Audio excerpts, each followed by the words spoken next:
さあやってきました。熊市を活用した吉野熊野国立公園のファムトリップ。まず最初に熊市とは、太平洋岸自転車道と和歌山県サイクリングロード和歌山800を活用した和歌山県南部を半時計回りに一周するサイクリングルートです。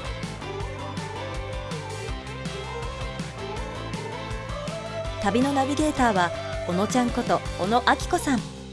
普段は富士山ふもとの自然学校で働いています。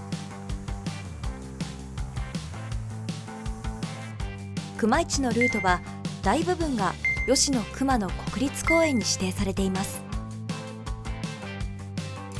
私たちが今回走るルートはシリーズ2の串本町から新宮市まで、吉野熊野国立公園の特別保護地区に指定されている那智山も訪れます。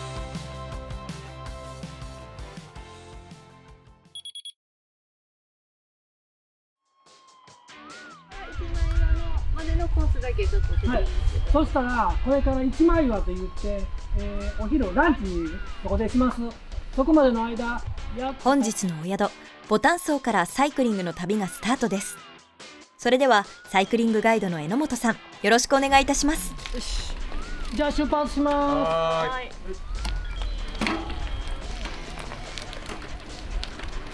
す。では楽しんでいきましょう。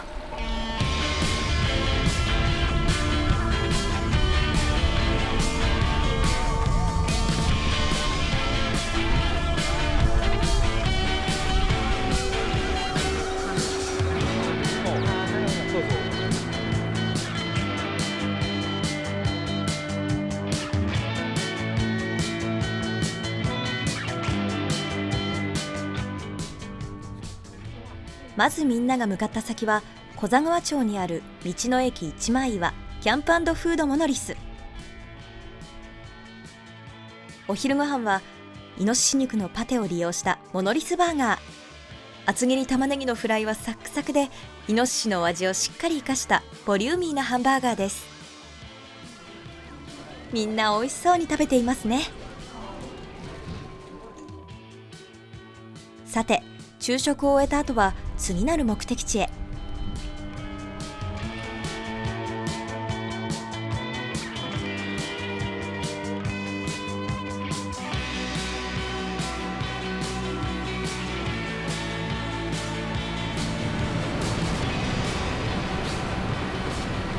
なんかちょっと滝っぽくなった。そう。古座川町の奥にある滝の灰も迫力満点です。次なる目的地は古座川ジビエ山の光工房。ここでは鹿やイノシシの加工を行います。ドイツで5年間修行したソーセージマイスターの森田さん、そしてファイターのジャイアン高弘さんはここで働いています。お二人に案内してもらって今から実際に処理をしている現場を見に行くみたい。さあ行ってみましょう。最初お肉になった時の重さで一応買い取りさせてもらってて、で僕らも自分で狩猟免許は持っているので、自分たちで取ったりっていうのもあります。鹿の脂って融点が高くて口の中で溶けにくいので、僕らはもう取っちゃいます。切除しちゃう。これからワイヤーの罠を見せてくれるみたい。どのような仕組みなんでしょうか。大体この手前この土を穴を掘って埋めて、で上にこうちょっとかぶって葉っぱとかで手前に木の枝とかを置いておくとそれを避ける習性があるんです。で自分から組み抜く感じで、はい、じゃあいきます。はい。怖っ。これをガスッといきます。はい。おー、いいね。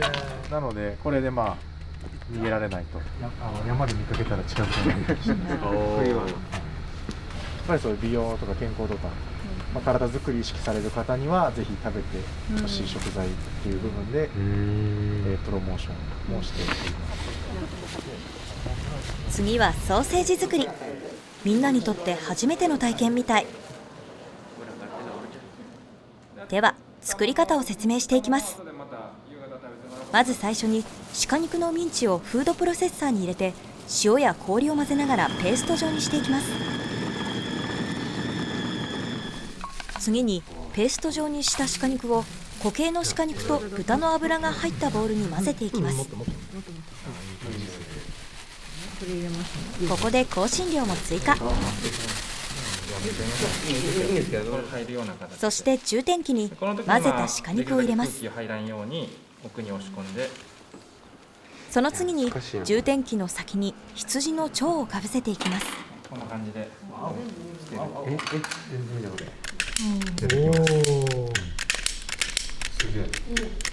で、ここが弱いと張りのないソーセージ、押さえが弱いと張りのないソーセージになるんで、ただ押さえが強すぎると爆発するんで。そして最後の仕上げに食べやすい大きさに整えていきます。ソーセージの形にする、ここが一番難しいかもしれませんね。戻らないようにちょっとだけ縛っておけば、これで完成です。ここからがみんなの番です。上手にソーセージができるか楽しみ。みんな真剣に取り組み、成功したり失敗したり、みんなとっても楽しそう。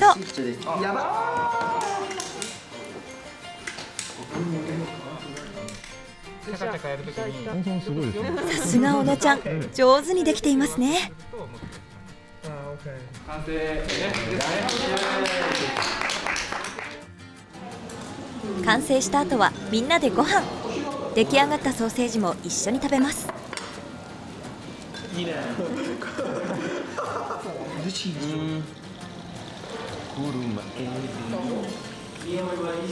みんな美味しそう。どうでしたか？美味しかった。めっちゃ美味しかった。もう明日も楽しみや。全部食いました。美味しくてしょうがない。美味しいから食べます。明日もよろしくお願いします。今日はすごい海も山も堪能できてとても楽しかったです。あとお食事もお刺身もお肉も食べられてとても満足です。明日も楽しみです。1日目はみんな大満足したみたい。2日目も楽しみですね。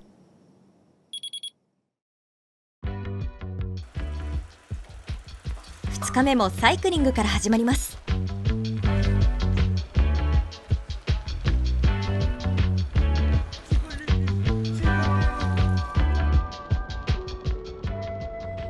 ちょっと休憩に寄った場所は JR 紀伊浦上駅。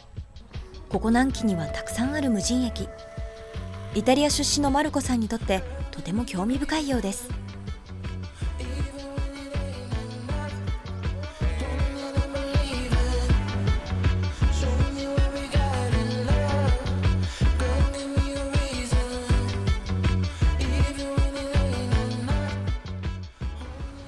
みんなが足を止めた先は道の駅太治。太治町はクジラの町としてとても有名です。さて、お昼ご飯の時間です。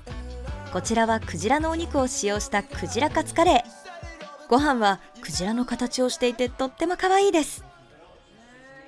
みんな楽しそうにクジラ料理を味わっていますね。続いてみんなが向かった先は吉野熊野国立公園に指定されている神取崎園地。昔沖を通る船はこの岬を目印として舵を取ったと言われているそうです。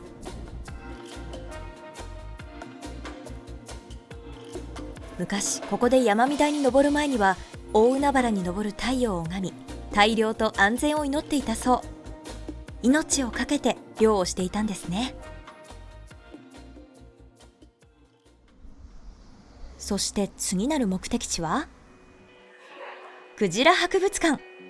ここはクジラ専門の博物館として世界一のスケールを誇るクジラの博物館です。これは古式捕鯨を描いた紀州熊野浦捕鯨図屏風。屏風には暴れ回るクジラを懸命に捕獲する漁師たちの姿が描かれています。しかもそうそう、この吉野熊野国立公園、これナショナルパークですね。ナショナルパーク日本はここは少なくとも1936年ですね。ということはビフォー・ザ・ウォーですよ。早い段階で国立公園になってて、これは多分アメリカの国立公園システムをこうモデルにして、1936年ですから早いですね。ということは日本は非常にその後日本の姿って変わりましたよね。経済成長もあったし、だけどこの地域は比較的残ってるんですね、昔の自然環境に。だから1936年からすでに国立公園の特別保護地域になって、太一の沿岸は今でも特別保護地域。ここには貴重なクジラの全身骨格標本もあり、大きなクジラの骨には一見の価値がありますね。太地町歴史資料室学芸員の櫻井さん、ありがとうございました。これでまたクジラの知識が深まりましたね。そして今日の宿泊先はゆかいリゾート越の湯。チェックインをした後は待ちに待ったナイトツアー。ここキッチンニコリで夜ご飯をいただきます。キッチンニコリは那智勝浦町の商店街にあるイタリアン。海外から来られるお客様にも嬉しいですね。2日目が終了。残り2日、どんな旅が待っているのでしょうか。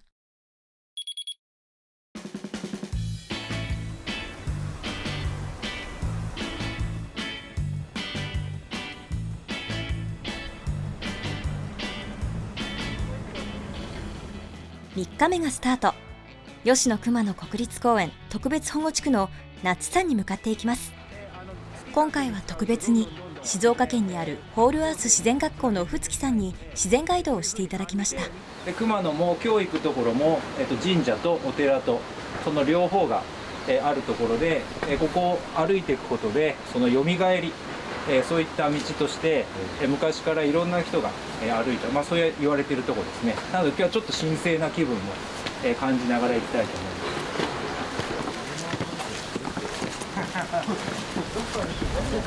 この杉、2本のね夫婦の夫婦杉といいます。ピエトロさん、これ何年ぐらいの杉だと思いますか？これはめちゃめちゃ昔からあると思うんですけど、500年、500年、1000年、1000年、いい線いってますね。約ね800年、800年前というと1200年代、鎌倉時代、鎌倉時代ですね。そうですね。その頃に、小さく生えてきたやつが今ね、こんな大きく、なってますので、入り口のねシンボルになってますね。みんな五感をフルに使って大門坂の自然ウォークを楽しんでいますね。長いスロープを抜けた先は熊野三山の一つ、熊野那智大社です。熊野三山は全国に約4000社ある熊野神社の総本社でもあるのです。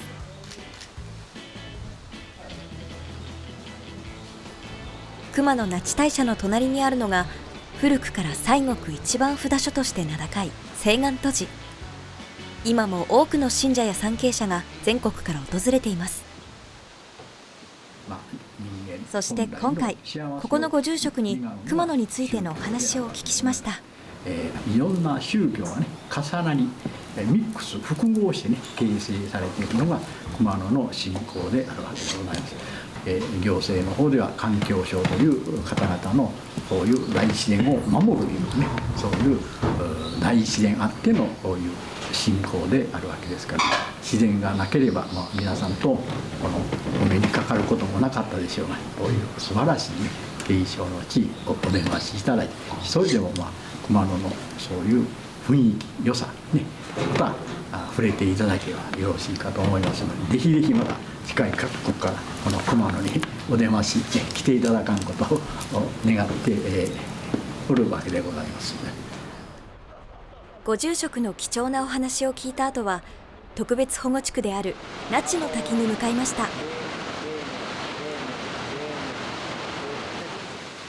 133メートルという日本一の高さを誇る滝は圧巻です。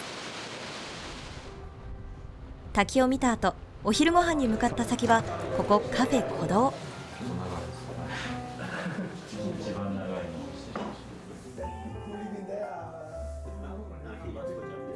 ホットサンドのハニーマスタードのお味は絶品。隠れ家のような場所にあり、ゆっくりできるのも魅力の一つです。続いて向かった先はウグイビジターセンター。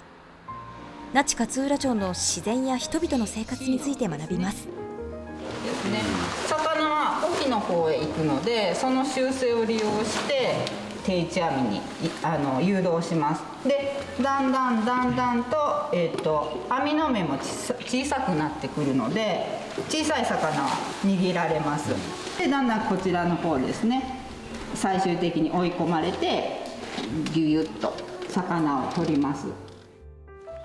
お話を聞いた後は野外観察に出発です。いつもは団体でこうギュギュって団子になって、団子だって。はい、3月ぐらいまでいます。大きいカメムシさんです。はい、ここがウグイ半島の岬です。ここから先ほどのお話にもあった定置網が実際に見られる場所ですね。3日目のお宿はウグイ半島にある休暇村。疲れを癒して明日の最終日に備えてね。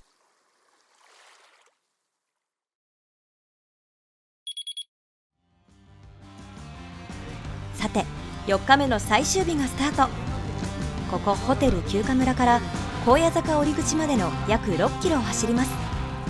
海岸沿いの気持ちいい風を浴びながらサイクリングを楽しんでいきましょう。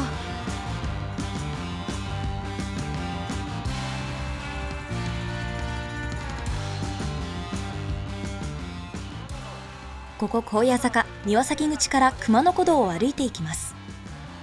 そしてこの高野坂のルートは海岸沿いにあり、とても気持ちいい潮風を浴びることができる熊野古道としても知られています。ことのように思われるかもしれませんが、日本人にとってクジラは恵比寿神といいまして、幸運をもたらしてくれる神様のような存在で、いただいたからには全ての体をいただきますということなんです。そのいただいた命に感謝するためにこのようなものを建てたということなんです。みんな高野坂にある木々のカーテンを抜け、ここにしかないフレッシュな空気を感じているはず。お昼ご飯に立ち寄った場所はここ早玉大食堂ポルト。ここではイタリアンのショートパスタペンネをいただきました。本ツアー最後の場所、熊野早玉大社。ここも熊野三山を構成する大社の一つです。熊野三度って言われて、お伊勢参りしてその後熊野に来る庶民の、平安時代はもうエンペラーとかがいらっしゃったんだけれども、江戸時代の方は庶民の方が来る巡礼の、そして視察の。最後に小野ちゃんをはじめ参加の皆さんに今回のツアーの感想をいただきました。吉野熊野国立公園に来て感じたことは、まず緑がすごい豊かだなと思ったんですけど、それもただの緑じゃなくてすごく多種多様な植物があるなって感じて、そういった豊かな自然が宗教につながっていたり文化につながっていたり、あとはそれがまた芸術につながっていたり、それぞれのここに生きる人たちの心につながっているんだなっていうのが3泊4日でとても感じました。ありがとうございました。Having a look at the treasures of Wakayama. In Wakayama you can see both mountains, you can see forests, you can see rivers, you can see the sea. So it's you really feel that it's a place where culture and nature are pretty much interconnected, which is somehow very unique of Wakayama, but also very typical of Japan. So I think it's a great way to understand Japanese culture by coming here and spending time in the outdoors of Wakayama. So it was great to come in this place in Wakayama Prefecture. I didn't know about many places, and when I saw the Nachi Fall, it was just amazing. You're just like, wow, watching the nature and talking to locals. It was really interesting, and yeah, I just feeling like I want to go back again. さて、今回の4日間のファムトリップシリーズ2はいかがでしたか？サイクリングの楽しさと自然豊かな吉野熊野国立公園を満喫できたでしょうか？次回はシリーズ3。新宮市から熊野本宮大社を経由してシリーズ1のスタート地点クミッチまで走ります。次回もお楽しみに。